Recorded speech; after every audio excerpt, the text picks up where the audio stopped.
Hi there, welcome to my views and news. It was Somalia which published a controversial map 3 to 4 days ago.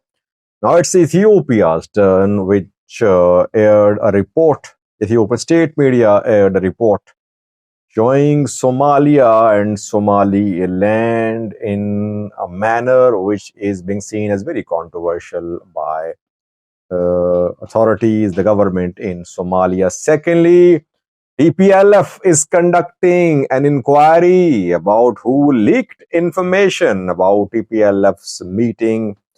And thirdly, arrests in Addis Ababa, arrests of police officers. It has been confirmed by the security officials in Addis Ababa that several police officials have been arrested here. What is the reason behind these arrests? Firstly, viewers, both Ethiopia and Somalia are publishing controversial maps.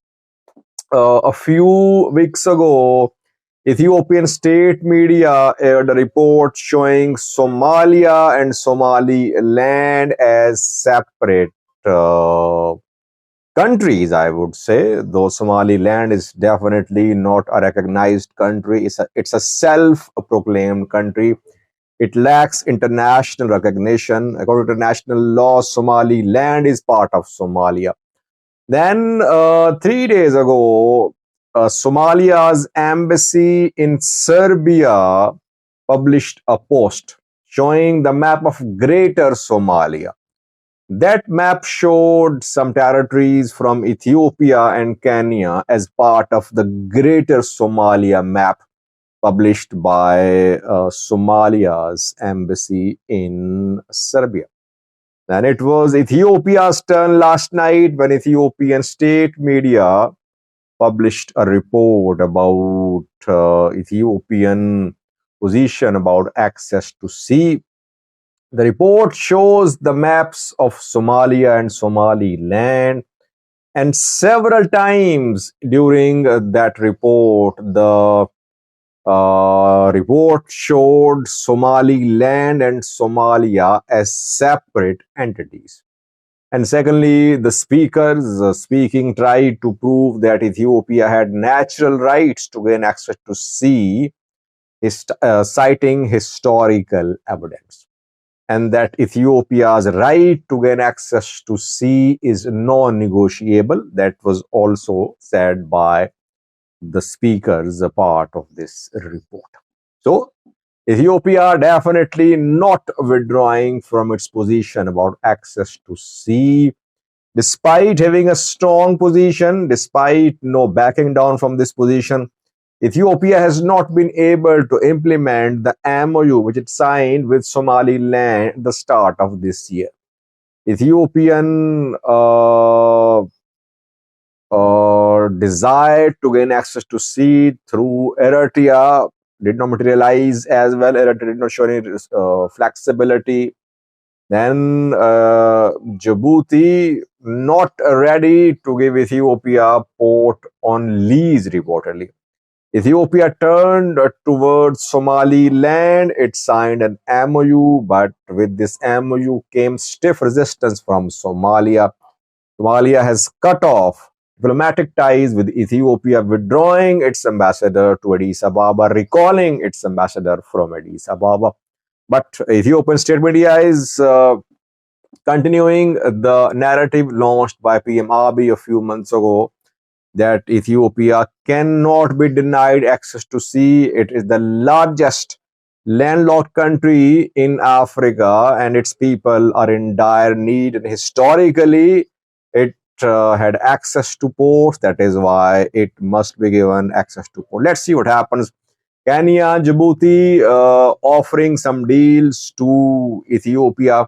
Kenya is planning to reduce tariffs if Ethiopia uses Kenyan Lamu port. Ethiopia could start using Kenyan Lamu port reportedly this month, the start of next month, for the import of fertilizers.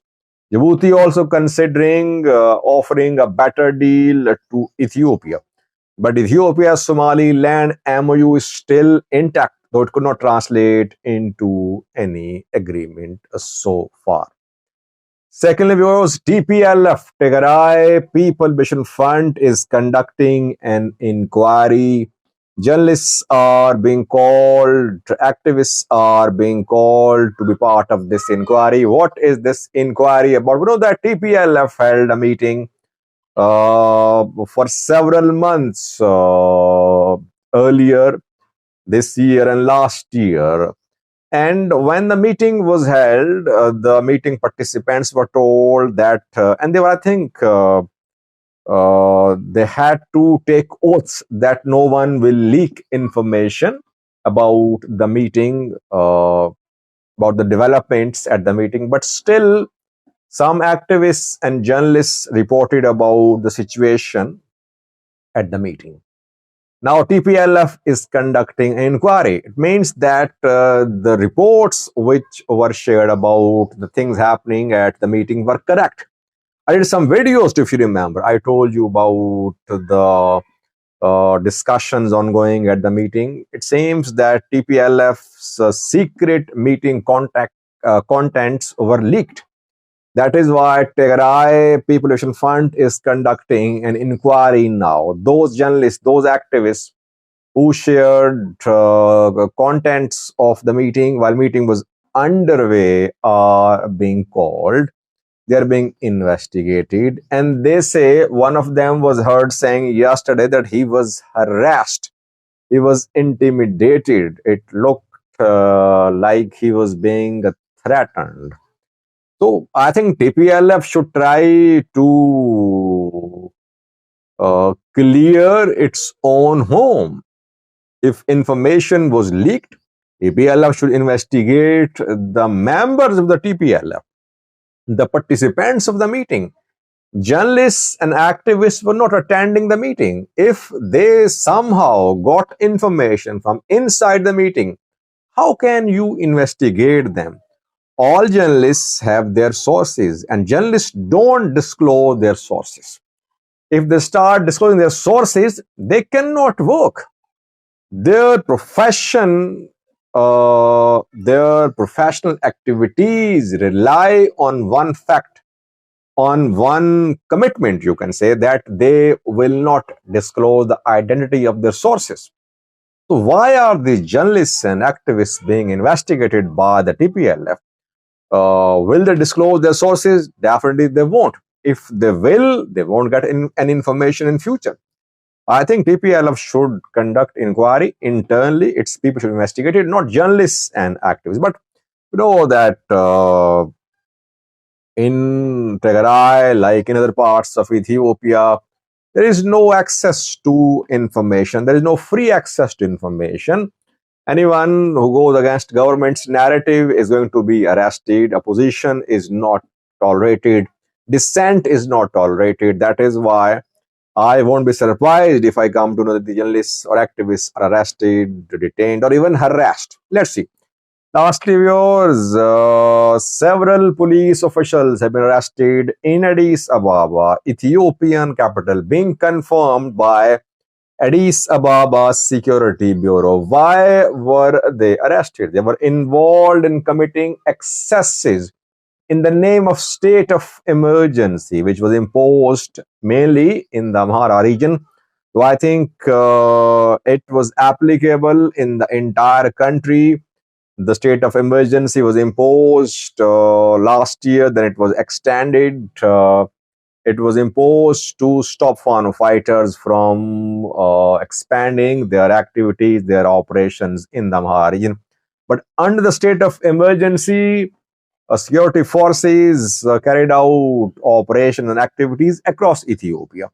People were arrested in Addis Ababa and other parts of Ethiopia too under the state of emergency proclamation, and those arrests were linked to the situation in the Amhara region. But in the name of the state of emergency, police officers committed excesses. They arrested people, they detained people illegally in Addis Ababa, they demanded money, they received ransom, they made money. Investigations have been conducted, and that is why some police officers have been detained. Investigation is underway. It is being confirmed by the police itself. That's though names, number, identities of these arrested officers have not been made public, but it shows that Addis Ababa police officials definitely made money in the name of state of emergency. They committed atrocities against innocent people who had nothing to do with what was happening in the Amhara region, but just to make money. They were implicated, they were detained, ransom was demanded, ransom had to be paid, and then they were released. Let's see what happens. Will the security officials be held accountable? Will they be punished or just arrest? That we'll see in coming days. Thank you for watching.